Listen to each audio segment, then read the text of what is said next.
Bert had written in. He just got laid off. He's 65. He's delaying Social Security. He's firing his, quote, fiduciary manager, unquote, because he can't afford him. And he wants to know, should he do target date funds? Or should he do something like the 712 portfolio, which is my man Craig Israelson's portfolio, which I'm a huge fan of for sure.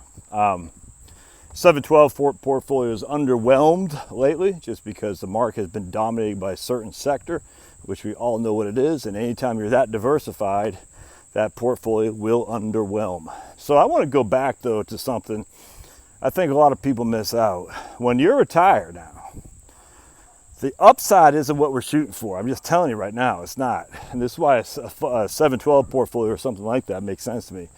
Or even a good old-fashioned like life strategy portfolio from Vanguard or the Wellington Fund or something diversified like that. I am not swinging for the fences here when I'm retired.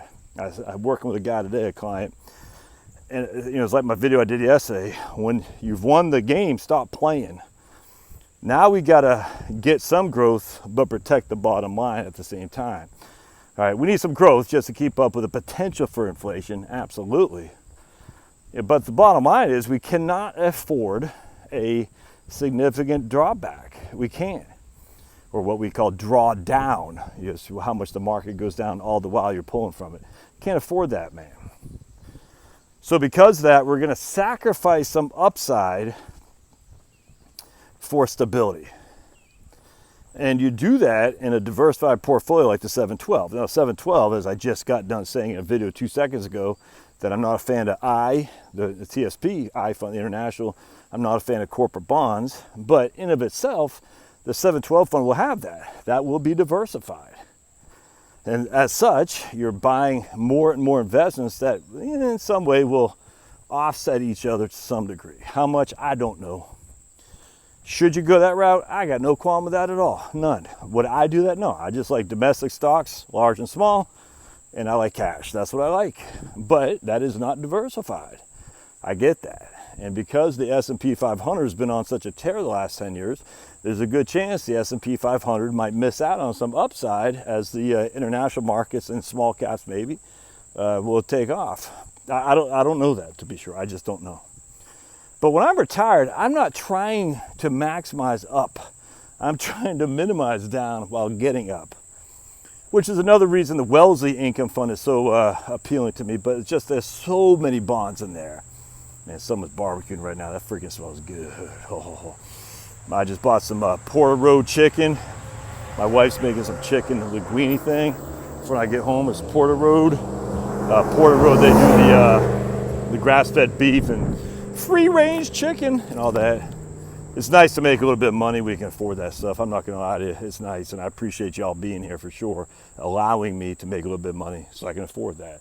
At the end of the day, I still go to Costco. They still got good meats, but I try to buy locally sourced meat as much as I possibly can. My man Jordan, his cousin down in Dothan, Alabama, just slaughtered a couple cows. And Jordan's going down there to pick them up, and I bought a half a cow, I think, or maybe a quarter for $4.75. And so I like doing that for sure. So I'm very much looking forward to that. Definitely get a quarter or a half or a full cow by your local farmer. I just tell you, I think you got to get, this can be a little bit off tangent. I just think we've got to, and I may able to say that for a different video.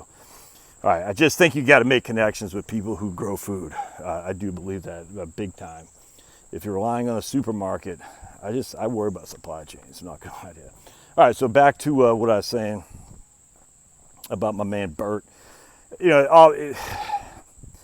So guys dealing with today, I said, look, man, you're not going to run out of money. Anything can happen. He had an 85% probability rate of success, and he's going to be fine.